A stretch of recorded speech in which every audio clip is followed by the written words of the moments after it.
आज दीपिका का ग्रेजुएशन का रिजल्ट आने वाला था।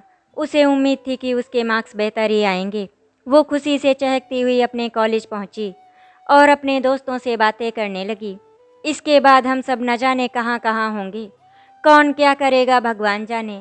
पहली लड़की बोली, तुम लोगों का तो पता नहीं, मेरा तो फिक्स है शादी। शादी के बाद पति और ससुराल से छुट्टी मिली तो अपने ग्रुप में हाय बाय भी कर लूँगी मैं।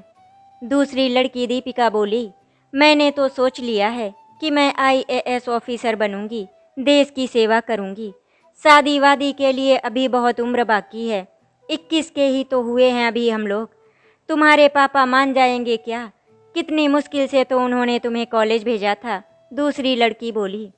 उसकी बात सुनकर दीपिका ने कहा, तब की तब देखेंगे, मनाएंगे हम अपने पापा को और क्या।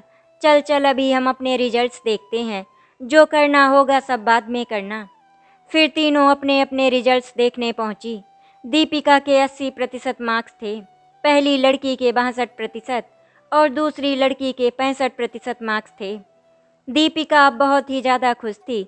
देखना, इतने मार्क्स देखने के बाद पापा पक्का मान जाएंगे, दीपिका बोल पड़ी। फिर सब अपने अपने घर पहुंची। घर जाने के बाद दीपिका ने देखा कि उसकी दीदी श्वेता आई थी। दीदी आज अकेले अकेले कैसे आ गई? जीजा जी कहाँ हैं? उन्हें कुछ ज़रूरी काम था, इसीलिए वो नहीं आ पाए। कल आएंगे वो लड़के वालों के साथ, श्वेता बोली। लड़के वालों के साथ मतलब? दीपिका सोचती हुई अपनी दीदी से पूछती है।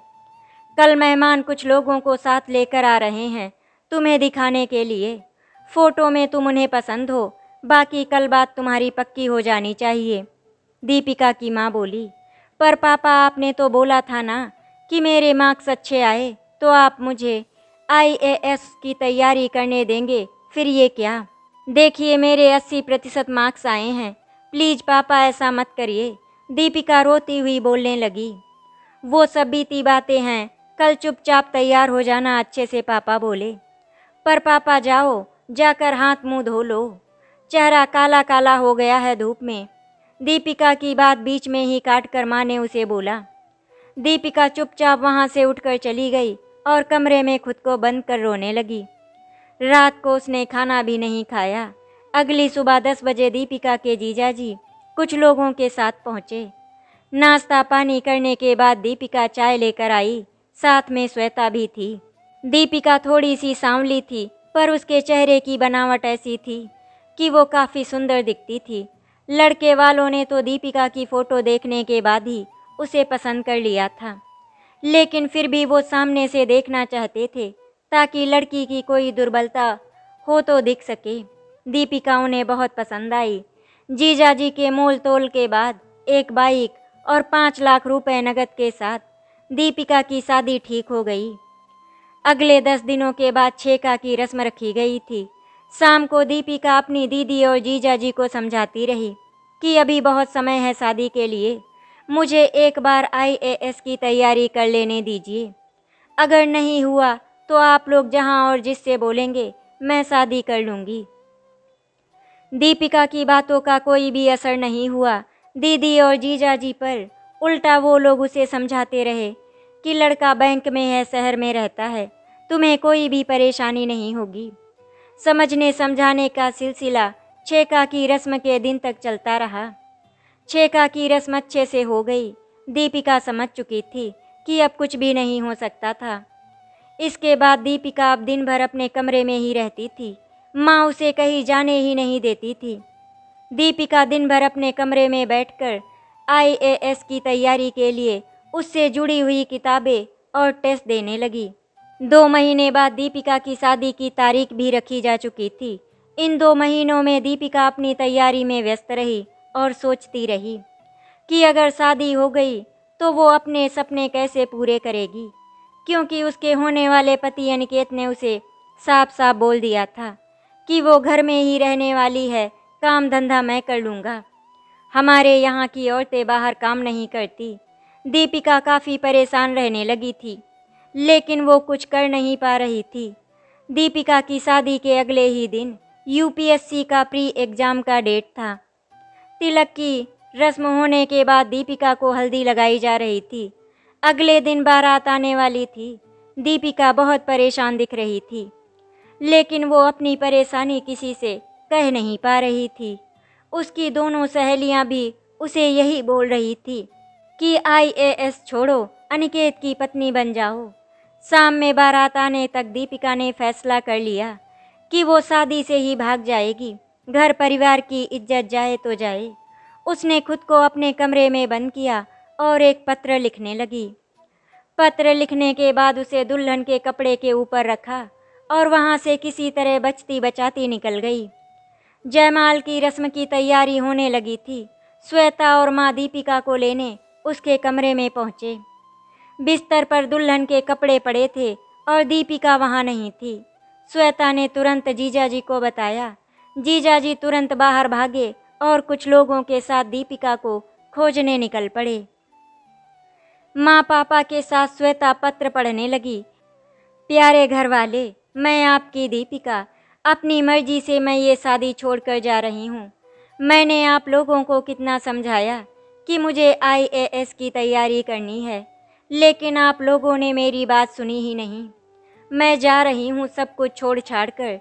जिस दिन मैं कुछ बन जाऊँगी उस दिन मैं वापस आ जाऊँगी, पक्का। नहीं बनी तो इस दुनिया को छोड़ दूँगी। मैं अपना ख्याल खुद से रख लूँगी। माँ तुम चिंता मत करना, तुम सिर्फ पापा का ख्याल रखना। उन्हें ज़्यादा चिंता करने मत देना, नहीं तो उनकी तबीयत खराब हो जाएगी। दीदी, मैं शायद ही आपको माफ़ कर पाऊँ, क्योंकि मेरी शादी की चिंता आपको ही सबसे ज़्यादा थी। मानती हूँ कि आपके सपने भी होंगे, लेकिन आपने उन सपनों को अपनी साइड में दबा लिया। मुझसे ऐसा नहीं हुआ, इसीलिए मैं जा रही हूँ अपने सपने पूरे करने। आपकी लाडली दीपिका। पत्र पढ़ने के बाद माँ वहीं पलंग पर ही गिर पड़ी। श्वेता की आंखों में आंसू थे। पापा जहाँ खड़े थे वहीं मूर्ति बने खड़े रहे। लड़के वालों ने उन्हें बहुत खरी खोटी सुनाई और जीजाजी से तो उन लोगों की हाथापाई भी हो गई। किसी तरह लोगों ने बीच बचाव किया। अनिकेत के दोस्तों ने दीपिका पर ही इल्ज़ाम लगा दिया कि भाग गई होगी अपने किसी प्रेमी के साथ, और ये लोग झूठी कोई कहानी बनाकर सुना रहे हैं हम लोगों को। प्रेमी के साथ भागने वाली बात जंगल में आग की तरह फैल गई। कई दिनों तक दीपिका के घरवाले अपने घर से बाहर नहीं निकले। दीपिका के भागने के कारण उन्हें बहुत कुछ सुनना पड़ रहा था। घर से भागने के बाद दीपिका नज़दीकी स्टेशन पहुंची और वहां से उसने ट्रेन पकड़ ली। ट्रेन में बैठने के बाद दीपिका पटना पहुंची, जहां उसका यूपीएससी का एग्ज़ाम का सेंटर पड़ा था। स्टेशन पर उतरने के बाद दीपिका को अपने किए पर पछतावा होने लगा और उसे लगा कि उसने बहुत भारी गलती कर दी है, लेकिन अब घर वापस जाने में भी कोई फ़ायदा नहीं है। सब कुछ खत्म हो गया होगा वहाँ, दीपिका सोचती रही। रात भर जगे रहने और टेंशन के चलते दीपिका की तबीयत भी खराब हो गई। वो किसी तरह एग्ज़ाम देने पहुंची और पेपर दिया। दीपिका को लगा कि उसका पेपर अच्छा नहीं गया है। वो एग्ज़ाम देने के टाइम भी सोचती रही कि घर जाऊं कि नहीं जाऊं। एग्ज़ाम देने के बाद वो घर नहीं गई, पटना में ही रह गई। कुछ दिनों में उसने एक प्राइवेट स्कूल में शिक्षक के रूप में काम करना शुरू कर दिया और स्कूल के ही पास एक रूम लेकर रहने लगी। वो अपने घर से बहुत दूर निकल गई थी।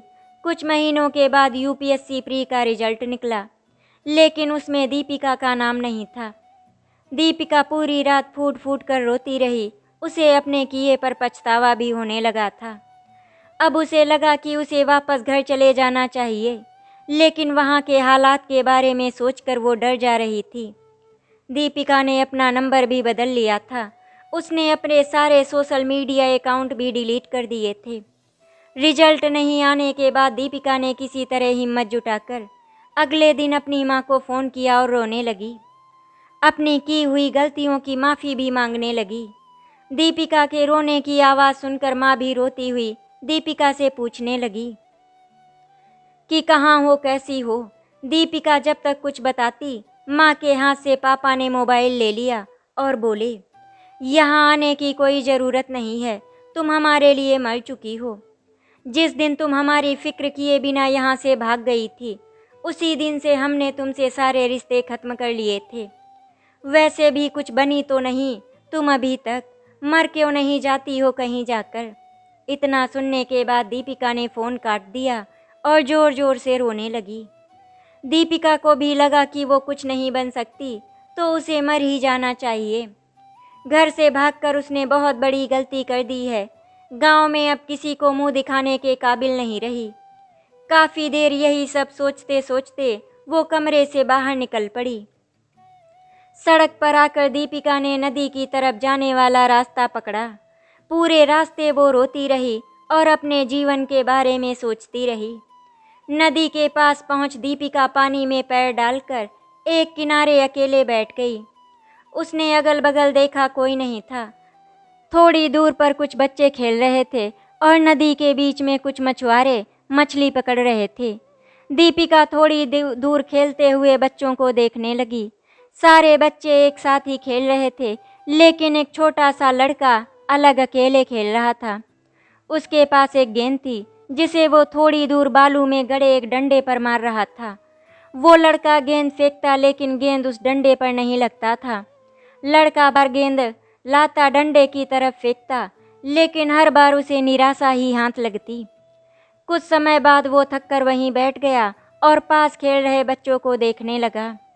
थोड़ी देर के बाद वो फिर से उठा और गेंद से डंडे पर निशाना लगाया। इस बार गेंद सीधे डंडे पर जाके लगी और लड़का खुशी से नाचने लगा।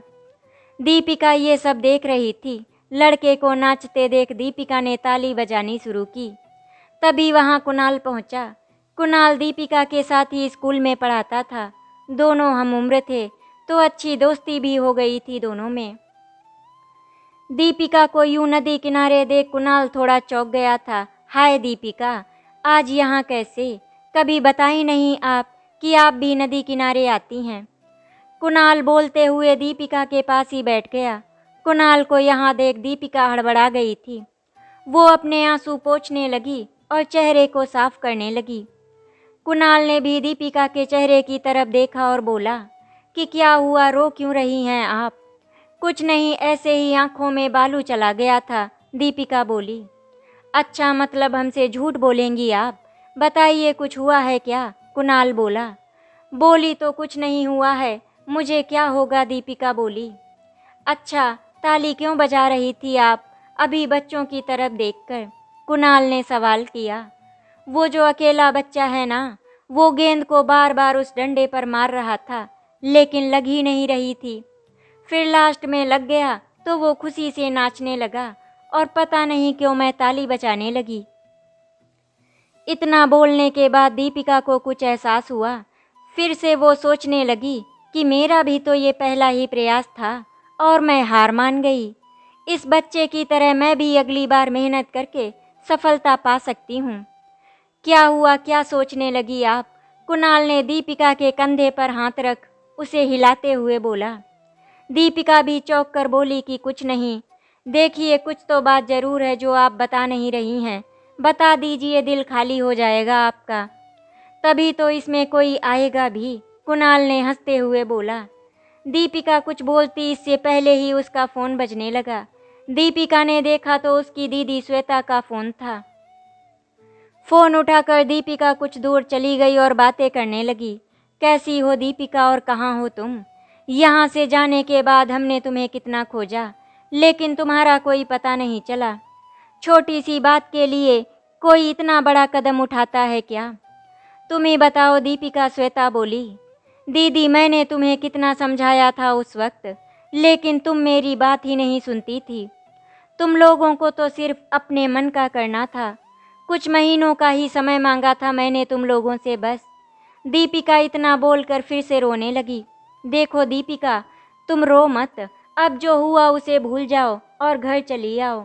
घर आ जाओगी तो पापा भी कुछ दिनों में मान जाएंगे। जब से तुमने माँ से बात की है वो रोए जा रही हैं। आ जाओ ना वापस घर, श्वेता बोली। अब मैं नहीं आ सकती। अब जब तक कुछ बन नहीं जाऊंगी मैं वापस नहीं आऊंगी। माँ को बोल दीजिएगा कि मैं ठीक हूँ और मेरी चिंता ना करे। कहकर दीपिका ने फ़ोन काट दिया। किसका फ़ोन था और रो क्यों रही है आप? कुणाल ने उसके पास जाकर पूछा। नहीं, ऐसे ही कोई बात नहीं है, दीपिका बोली। नहीं, कुछ तो बात है, आपको बताना ही पड़ेगा, नहीं तो आज के बाद से हमारी दोस्ती खत्म ही समझिए, आप कुणाल बोला। ऐसा मत बोलिए, मैं नहीं चाहती कि मेरी पिछली बातें किसी और को पता चले। बहुत बुरे दौर से गुजरी हूँ मैं, महीनों पहले दीपिका बोली। आप बताइए तो हमको, हम एकदम सीक्रेट ही रखेंगे इस बात को, कुणाल बोला।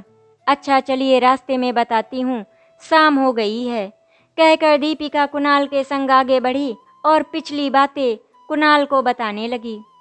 दीपिका की कहानी सुन कुणाल भी थोड़ा परेशान हो गया। फिर दोनों अपने रूम पर चले गए। रात में कुणाल ने दीपिका के व्हाट्सएप पर एक फ़ोटो भेजा और नीचे लिखा कि लग जाइए, अब तैयारी में बिहार पीसीएस का नोटिफिकेशन आ गया है, अब की बार सबको दिखा देना है। थोड़ी देर के बाद दीपिका ने व्हाट्सएप खोला तो देखा कि कुणाल का मैसेज था। दीपिका ने मैसेज देखा और कुणाल को रिप्लाई किया कि कोशिश करते हैं, बाकी क्या होता है देखते हैं, मिल के तैयारी करेंगे ना इस बार दोनों, सब आसान हो जाएगा, कुणाल का रिप्लाई आया। ये आखिरी कोशिश करके देखते हैं हम, दीपिका ने रिप्लाई दिया। कोशिश करने वालों की कभी हार नहीं होती, जानती हैं ना आप, कुणाल ने रिप्लाई दिया। कल स्कूल में मिलते हैं, अभी सर दर्द कर रहा है, मैं सो जाती हूँ। गुड नाइट, दीपिका ने रिप्लाई दिया। गुड नाइट, कुणाल लिखा। फिर अगले दिन दोनों स्कूल में मिले और लंच ब्रेक में एक चार्ट बनाया कि क्या कब और कैसे पढ़ना है, और उसी शाम से दोनों पढ़ाई में जुट गए। कुछ ही महीनों का समय था उसके पास तैयारी करने के लिए। 2 साल बाद दीपिका के पिताजी हर रोज़ सुबह सुबह अखबार पढ़ते थे। 2 पेज पढ़ने के बाद उन्होंने तीसरा पेज निकाला। तभी उनकी नज़र एक फ़ोटो पर पड़ी। ये तो दीपिका की फ़ोटो है और उसकी फ़ोटो अखबार में कैसे छपी? दीपिका के पिताजी मन ही मन में सोचने लगे। उन्होंने पूरी खबर पढ़ी तो पता चला दीपिका बिहार लोक सेवा आयोग की परीक्षा पास कर गई है। वो तुरंत दीपिका की माँ को ये खबर सुनाते हैं। माँ मन ही मन दीपिका को ढेर सारा आशीर्वाद देती है। फिर वो अंदर जाकर फ़ोन देखती है कि कहीं दीपिका का कोई फ़ोन तो नहीं आया है ना। दीपिका की माँ बीते हुए सालों में कई बार दीपिका को फ़ोन करने की कोशिश करती है, लेकिन दीपिका के पिताजी के चलते नहीं कर पाती थी। इन बीते 2 सालों में दीपिका और कुणाल दोनों ने पूरा जी जान लगा दिया परीक्षा की तैयारी में, और इसी मेहनत की बदौलत आज दोनों अपने पहले ही प्रयास में बिहार पीसीएस की परीक्षा पास कर लिए। 5 दिन पहले जब परिणाम निकला और दीपिका ने अपना नाम उसमें देखा तो वो पागलों की तरह उछलने कूदने लगी और फिर अचानक से शांत होकर रोने लगी। थोड़ी देर बाद ही कुणाल का फ़ोन आया और कुणाल ने उसे नदी किनारे बुलाया ताकि उसे समझा सके। नदी किनारे पहुंचने के बाद दोनों ने एक दूसरे को बधाई दी। फिर कुणाल दीपिका को समझाने लगा, देखो दीपिका, पिछले 2 सालों से तुमने अपने घर वालों से बात नहीं की हो, एक बार बात करके देखो, क्या पता ये खबर सुनकर उनका गुस्सा शांत हो गया हो। आखिर हैं तो वो तुम्हारे माता पिता ही ना, आखिर कब तक गुस्सा रहेंगे? उस समय की हुई गलती को अब वो माफ़ कर देंगे। तुम एक बार बात करके तो देखो। दीपिका ने अपना कुछ सोच और फ़ोन निकाला और माँ के पास फ़ोन लगाने लगी। काफ़ी प्रयास के बाद भी फ़ोन नहीं लगा। हर बार नेटवर्क आउट ऑफ कवरेज बता रहा था और 1-2 बार कोशिश करके देखो, कुणाल बोला। नहीं, मुझे पता है कि फ़ोन नहीं लगने वाला है, दीपिका बोली। वो अभी भी परेशान ही थी। तुम अपने घर क्यों नहीं जाकर देखती? क्या पता सामने से देखने के बाद उनका दिल पसीज जाए और वो तुमको माफ़ कर दे, कुणाल बोला। कोशिश करती हूँ मैं, दीपिका बोली। अगले दिन दीपिका अपने घर के बाहर थी। दरवाज़ा खुला था। गांव के घरों में दरवाजे अक्सर खुला ही मिलते हैं क्योंकि यहाँ लोग साफ दिल से आते हैं, आकर आवाज़ देते हैं और फिर ढेर सारी बातें होती हैं। वहीं शहरों में घंटी बजाने के बाद दरवाजे पर खड़े रहो, कई बार लोग अंदर आने के लिए भी नहीं पूछते हैं। कदमों की आहट सुनकर अंदर से माँ की आवाज़ आती है, कौन? दीपिका घबरा जाती है और उसकी आवाज़ अंदर ही रह जाती है। तब तक अंदर से माँ बाहर आती हैं और दीपिका को देखती हैं। वो तुरंत दीपिका को गले से लगाकर रोने लगती हैं। माँ को पकड़ दीपिका भी रोने लगती है। थोड़ी देर बाद दोनों वहीं कुर्सी पर बैठ जाते हैं और माँ दीपिका से कई सारे सवाल एक साथ ही पूछ बैठती है। कहाँ थी इतने सालों से, कहाँ रहती थी, क्या करती थी, और भी कई सारे सवाल जो माँ ने एक ही बार में दीपिका से पूछ डाले थे। दीपिका धीरे धीरे सारे सवालों के जवाब माँ को देने लगी। तभी दीपिका के पिताजी बाहर से आते हैं। उन्हें देख दीपिका सर झुकाकर खड़ी हो जाती है। माँ खड़ी होकर बोलती हैं, देखिए जी, दीपिका आ गई अपने घर वापस। अब आप इसको कुछ मत बोलिएगा, नहीं तो ये कहीं फिर से ना चली जाए। दीपिका के पिताजी थोड़ी देर चुपचाप खड़े रहते हैं, फिर रोते हुए हाथ जोड़कर दीपिका से माफ़ी मांगने लगते हैं। बेटी माफ़ कर दो मुझे, मैं समझ नहीं सका था उस समय, बहुत बड़ी गलती हो गई मुझसे, उस समय माफ़ कर दे बेटी हमें। पापा ऐसा मत बोलिए, गलती मेरी भी थी, मुझे ऐसे भाग के नहीं जाना चाहिए था, मैं आप लोगों को अच्छे से समझा ही नहीं पाई थी उस समय। दीपिका रोते हुए बोली। श्वेता और उसके पति भी तब तक घर आ गए थे। दीपिका ने घर आने से पहले श्वेता से बात की थी और उसे बताया था कि मैं घर जा रही हूँ। सभी लोग मान गए थे और दीपिका के घर वापस आने से खुश भी थे। सबसे ज़्यादा खुशी की बात थी कि दीपिका का बिहार पीसीएस में सिलेक्शन हो गया था। उसके बाद दीपिका के पिताजी घर के बाहर यूं ही घूमने निकल गए। आज तक जो लोग दीपिका पर लड़के के साथ भागने का इल्ज़ाम लगाकर दीपिका के पिताजी को खरी खोटी सुनाते थे, आज अखबार में खबर पढ़ने के बाद वही लोग दीपिका के पिताजी को बधाई दे रहे थे, उनसे बातें कर रहे थे। किसी के बारे में एक अच्छी खबर उसका बीता हुआ कल भुला देती है। शायद घर में सभी लोग बहुत ही ज़्यादा खुश थे दीपिका के पीसीएस बन जाने पर। जो लोग कभी दीपिका को बेटी के नाम पर कलंक बोल रहे थे, आज वही सभी लोग दीपिका को बधाई देने के लिए आ रहे थे। दीपिका ने पुरानी बातों को भुला दिया था, अब वो अपने वर्तमान में जीना चाहती थी, अतीत में नहीं। दीपिका के पिताजी मन ही मन में सोच रहे थे कि मैंने अपनी बेटी के साथ कितना गलत किया, उसे आगे ना पढ़ाकर। कहीं न कहीं अपनी बेटी के घर से भागने की वजह मैं ही था। मेरी बेटी कुछ गलत तो नहीं करना चाहती थी, वो पढ़ लिख कर एक अधिकारी बनना चाहती थी, लेकिन मैंने उसकी शादी तय करके उसके सारे सपने चूर चूर कर दिए, जिसके कारण उसे घर से भागना पड़ा। दीपिका अपनी शादी से भाग गई थी अपने सपने पूरे करने के लिए।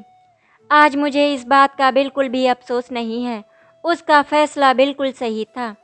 अगर वो अपनी शादी से भाग कर नहीं गई होती तो आज वो अपनी ससुराल में चूल्हा चौका बर्तन कर रही होती, अपने सपनों को पूरा नहीं कर पाती, क्योंकि उसके ससुराल वाले ने तो पहले ही साफ साफ मना कर दिया था कि दीपिका अब आगे पढ़ाई नहीं करेगी, वो अपने घर को संभालेगी। अगर उसकी ससुराल वालों ने उसका साथ दिया होता, उसे पढ़ने के लिए मना नहीं करते, तो भी शायद वो ये शादी छोड़कर नहीं भागती। कभी कभी हम अपने बच्चों में गलतियां निकालते रहते हैं, लेकिन हम अपनी कमियों को नहीं देख पाते। मुझे तो मेरी गलती का एहसास हो गया है, इसीलिए अब आपसे अनुरोध है कि आप कभी ये गलती मत करना जो मैंने की है। अगर आपकी बेटी पढ़ लिख कर कुछ बनना चाहती है तो आप हमेशा उसका सपोर्ट करें, चाहे कैसे भी हालात हो जाएं, हमेशा अपनी बेटी का साथ दें, उसे कभी अकेला मत छोड़ें। आखिर हमारे बच्चे हमसे उम्मीदें नहीं करेंगे तो फिर किससे कहेंगे। अगर बच्चे कुछ गलत कर रहे हैं तो उन्हें डांट फटकार भी बहुत ज़रूरी है, लेकिन अगर वो कुछ अच्छा करने की सोच रहे हैं तो उनका साथ देना भी बहुत ज़रूरी है। यही सब सोचते सोचते दीपिका के पापा की आंखों में आंसू आ गए और दीपिका गेट पर खड़ी होकर ये सब देख रही थी। वो कमरे के अंदर आई और उसने अपने पापा की आंखों के आंसू पोंछे। पापा, अब आपको रोने की ज़रूरत नहीं है, अब तो आपको खुश होना चाहिए।